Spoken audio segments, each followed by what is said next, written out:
وانت راح تشتري عقار في دبي، الموضوع مش بيقف عند سعر العقار نفسه، في شويه مصاريف جانبيه لازم تبقى عامل حسابك عليها.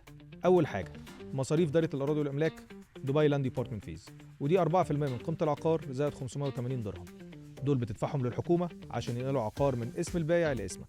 تاني حاجه مصاريف السمسار العقاري او البروكر فيز، ودي عاده بتكون 2% من قيمه العقار زائد الفات، ودي بتروح للسمسار اللي بيخلص لك الصفقه. تالت حاجه مصاريف مكتب الامين، تراستي فيز اوفيس، ودي حوالي 4200 للمكتب اللي بينفذ العمليه نقل الملكيه ويمثل دايره الاراضي والملاك. رابع حاجه لو واخد تمويل عقاري، وهنا في رسوم تسجيل رهن وهي مورجج ريجستريشن، ربع في المية من قيمة التمويل زائد 290 درهم، برضه مدفوعة للحكومة عشان يسجل له إن البنك رهن العقار بتاعك.